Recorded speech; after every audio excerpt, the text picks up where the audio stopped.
আসসালামু আলাইকুম ওয়া রাহমাতুল্লাহি ওয়া বারাকাতুহু। আশা করি আল্লাহ পাকের অশেষ রহমতে আপনারা ভালো আছেন। শত মানুষ হত্যাকারীর তওবা।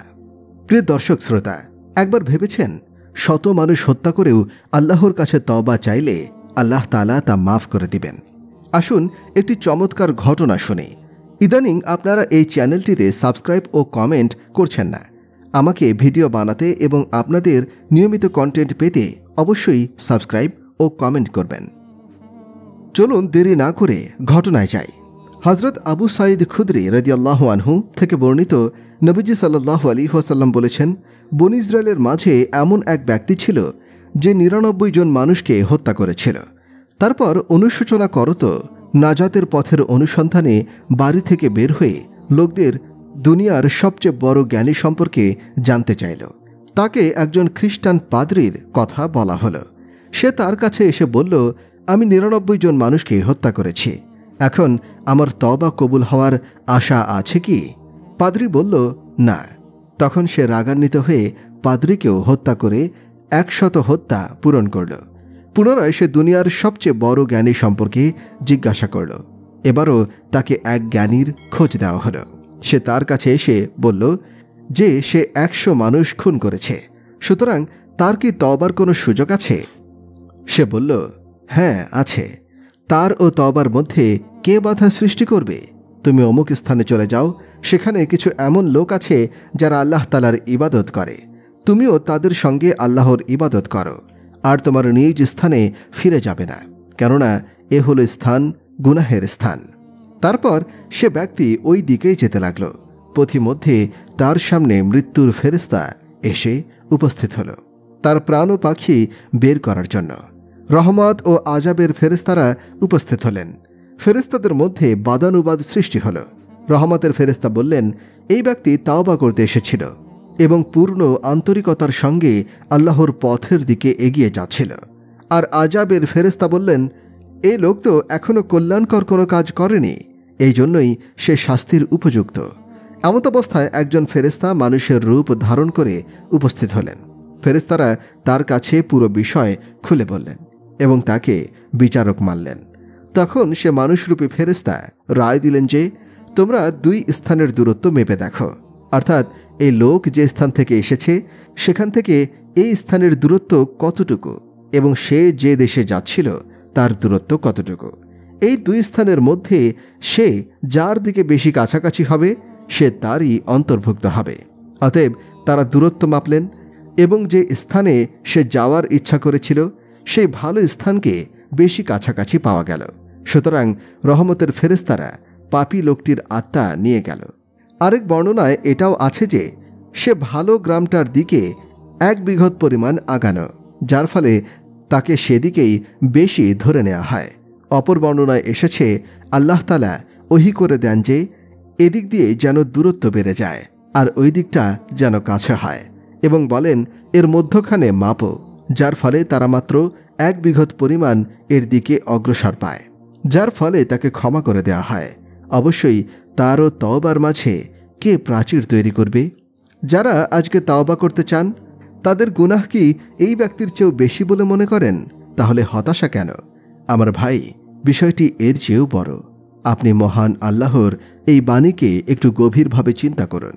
আল্লাহ তাআলা বলেছেন, আর যারা আল্লাহর সঙ্গে অন্য কোনো প্রভুর ইবাদত করে না এবং আল্লাহ যাকে হত্যা হারাম করেছেন তাকে হত্যা করে না শরীয়তসম্মত কারণ ছাড়া, এবং তারা ব্যভিচার করে না, আর যে ব্যক্তি এরূপ কাজ করবে তার জন্য শাস্তি অবধারিত।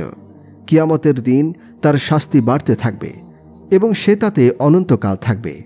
কিন্তু যারা তওবা করবে এবং ঈমান আনবে আর নেক কাজ করবে, আল্লাহ তাদের পাপ সমূহকে নেক আমলে বদলে দেবেন, আর আল্লাহ বড়ই করুণাময়।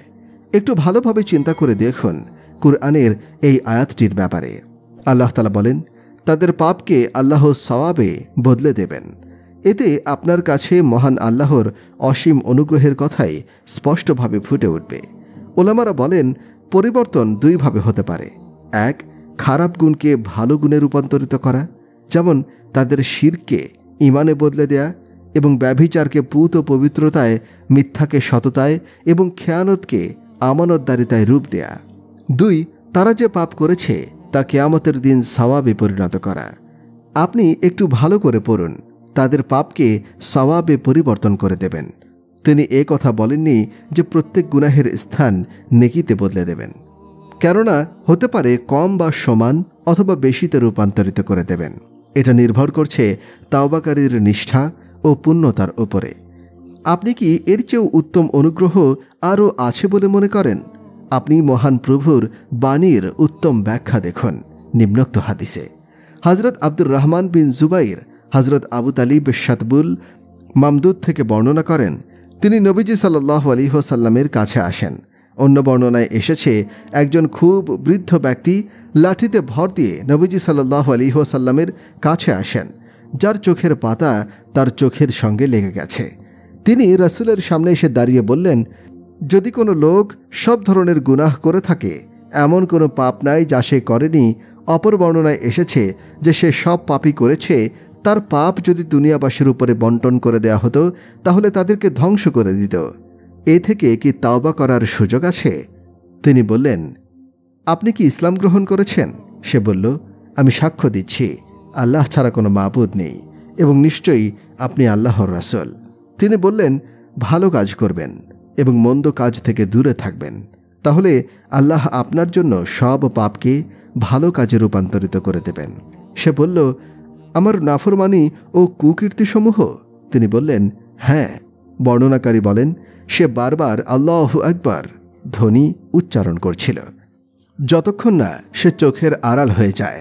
এখানে তাওবাকারীর মনে প্রশ্ন জাগতে পারে যে, আমি ছিলাম পথভ্রষ্ট, নামাজ আদায় করতাম না, ইসলামের বাহিরে ছিলাম, আমি কিছু ভালো কাজও করেছি, এখন তাওবা করার পরে এগুলো কি ধরা হবে নাকি সব নষ্ট হয়ে যাবে?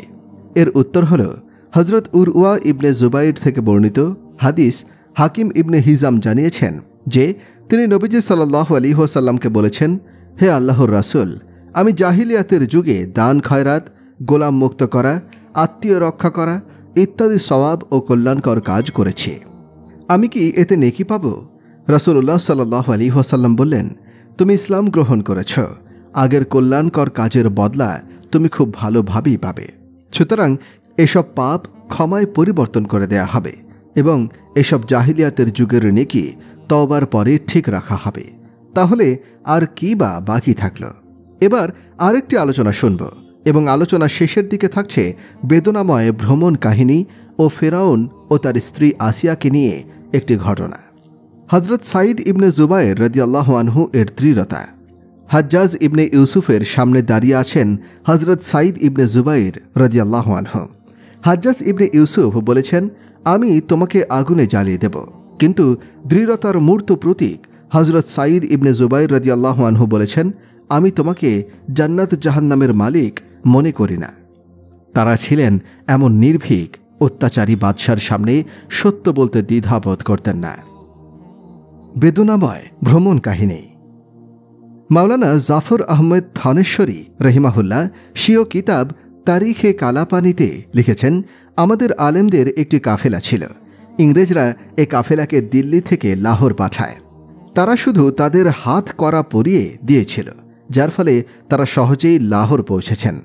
কিন্তু লাহোরের জেলখানার ইনচার্জ ছিল বড়ই কঠিন লোক। সে বলল, এ মৌলবীরা এত সহজে দিল্লি থেকে এখানে চলে এলো, আমি এদের আরাম বের করছি। তারপর সে রেলগাড়ির কেবিনের চারপাশে 1-2 ইঞ্চি পরপর পেরেক লাগিয়ে দেয়। রেলগাড়ি চলার সময় ঝাঁকুনি হলে ওই পেরেকগুলো আমাদের শরীরে বিদ্ধ হতো। যখন গাড়ি বিভিন্ন জায়গায় বারবার ব্রেক করত, তখন ওই পেরেকগুলো বারবার শরীরের একই জায়গায় বিদ্ধ হতো। ফলে শরীর থেকে ঘামের সাথে রক্তও ঝরতে লাগল। আমাদের লাহোর থেকে মুলতান পাঠানো হচ্ছিল। আমরা এই পুরো সফরে রাত দিন বসেই কাটাতাম। আমাদের প্রস্রাব পায়খানা সেখানেই হতো। আমাদের জন্য পানির কোনো ব্যবস্থা ছিল না, ফলে দুর্গন্ধ ছড়িয়ে পড়ছিল। আমাদের উপরে এই শাস্তির কারণ ছিল আমরা যেন তাদের কথা মেনে নিই। কিন্তু আমরা অনেক কষ্ট সহ্য করেছি, জুলুম সয়েছি, কিন্তু তারপরেও তাদের কথা মেনে নিতে পারিনি। দীর্ঘ 1 মাস সফর করে যখন আমরা মুলতান পৌঁছালাম, তখন সেখানকার হাকিম বলল, এদের আগামীকালই ফাঁসিতে ঝুলিয়ে দেওয়া হোক। আমাদের ফাঁসির কথা শুনে খুবই আনন্দিত হলাম। চেহারায় সজীবতা ফিরে এলো, কারণ সকল কষ্ট যন্ত্রণার অবসান ঘটবে।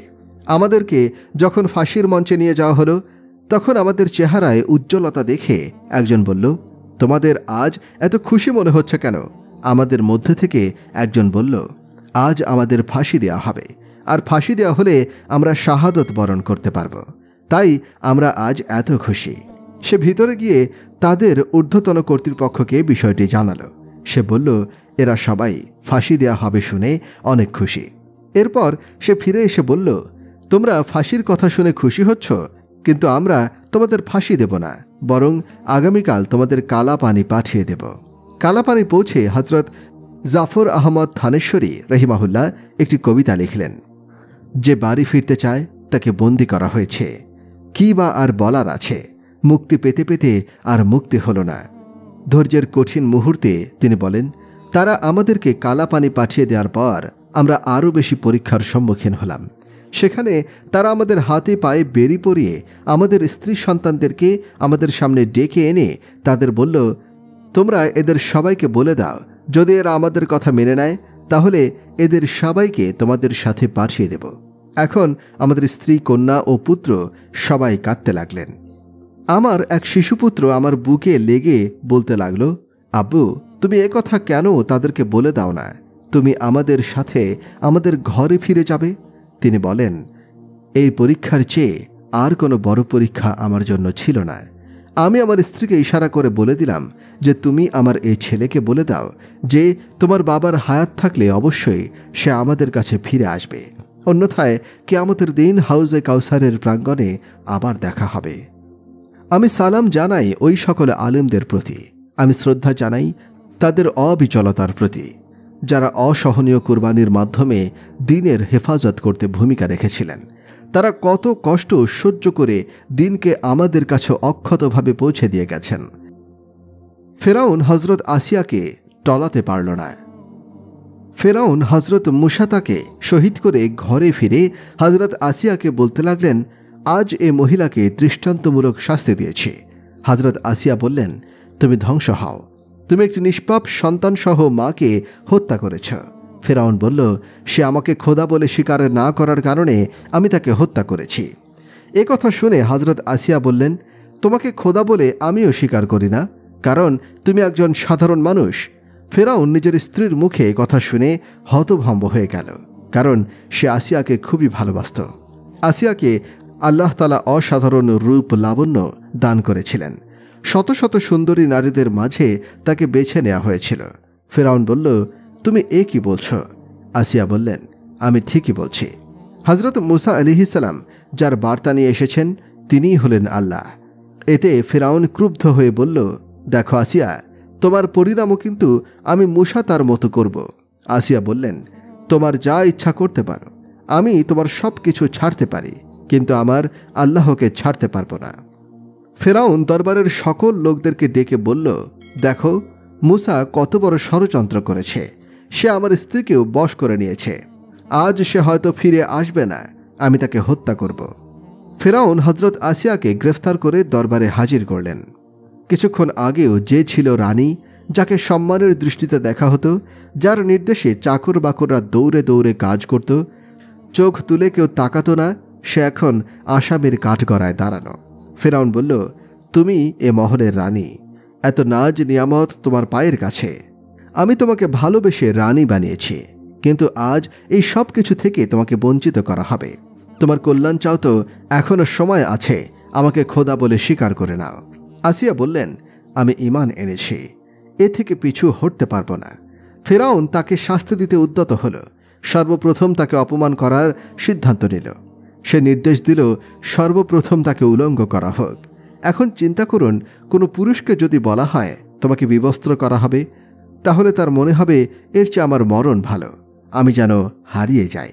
আর আসিয়া তো ছিলেন একজন নারী, স্বভাবতই নারীরা বেশি লজ্জাশীল। তাহলে তার অবস্থা কী রূপ হতে পারে? অবশেষে তাকে বিবস্ত্র করা হলো। চিন্তা করুন কেমন অপমানের শিকার তিনি। একদিকে ঈমান, অপরদিকে লজ্জা শরমের পরীক্ষার সম্মুখীন। ফেরাউন তাকে বলল, এখনো সময় আছে, তুমি ফিরে এসো, অন্যথায় তোমার জন্য অপেক্ষা করছে মহাশাস্তি। কিন্তু আসিয়া পাহাড়ের মতো অটল। ফেরাউন নির্দেশ দিল তাকে এ মহলের দিকে মুখ করে শোয়াও। নির্দেশ অনুযায়ী তাকে শোয়ানো হলো। তারপর তার হাতে পায়ে পেরেক মারা হলো যাতে সে নড়াচড়া করতে না পারে। তারপর নির্দেশ দেওয়া হলো তার শরীর থেকে চামড়া তুলে নাও। চামড়া তোলা শুরু হলো। এবার চিন্তা করুন, জীবন্ত একজন নারীর শরীর থেকে চামড়া তোলা হচ্ছে আর তিনি তা সহ্য করে যাচ্ছেন। আল্লাহর নাম নেয়ার অপরাধে তাকে এই শাস্তি ভোগ করতে হচ্ছে। তার সমস্ত শরীর থেকে চামড়া তুলে ফেলা হলো। কিন্তু আল্লাহর কি হিকমত, তিনি এর পরেও জীবিত বেঁচে আছেন। ফেরাউনের পাষণ্ড হৃদয় তখনও ঠান্ডা হয়নি। সে মরিচ আনার জন্য আদেশ দিল। সমস্ত শরীরে মরিচ লাগিয়ে দেওয়া হলো। তিনি কাটা মাছের মতো লাফাতে লাগলেন। কিন্তু এমন অবস্থাতেও তিনি দোয়া করছেন, হে আল্লাহ, ফেরাউন আমাকে তার প্রাসাদ থেকে বের করে দিয়েছে। আজকের পর থেকে আমি এ প্রাসাদে প্রবেশ করতে পারবো না। হে আল্লাহ, এ প্রাসাদের পরিবর্তে আমি জান্নাতে একটি প্রাসাদ চাই, আর আমাকে ফেরাউন ও তার শাস্তি থেকে মুক্তি দান করুন। আল্লাহ তাআলা তাকে সে অবস্থাতেই শাহাদাত দান করলেন। ঘোড়ার দৃঢ়তা। একজন মুজাহিদ যখন একটি ঘোড়া প্রতিপালন করেন এই উদ্দেশ্যে যে এর পিঠে চড়ে আমি যুদ্ধ করব, তখন ঘোড়াও বুঝতে পারে যে আমাকে আদর যত্নে প্রতিপালন করা হচ্ছে আমার দ্বারা জিহাদ করার জন্য। এরপর যখন মালিক যুদ্ধের সাজে সজ্জিত হয়ে তার উপরে আরোহণ করে এবং ঘোড়াকে শত্রুর মুখোমুখি দাঁড় করায়, তখন ঘোড়া বুঝতে পারে যে আমার মালিকের উদ্দেশ্য পূরণের সময় এসে গেছে। সুতরাং ঘোড়া প্রস্তুত হয়ে যায়। তখন সে শত্রুর তীর, বর্ষা, তরবারি সব কিছুকে উপেক্ষা করে শত্রুর মাঝে ঢুকে যায়। মালিক সামনে অগ্রসর হতে বললে জীবন বাজি রেখে সামনে অগ্রসর হয়। মালিকের চোখের ইশারায় নিজের জীবন বিলিয়ে দেয়। আল্লাহ তাআলা পবিত্র কোরআনে কারিমে ঘোড়ার দৃঢ়তা ও অবিচলতার শপথ করেছেন। প্রভাতে আক্রমণকারী ঘোড়ার শপথ। সুবহানাল্লাহ। রাসূলুল্লাহ সাল্লাল্লাহু আলাইহি ওয়াসাল্লামের ফুফুর ধৈর্য।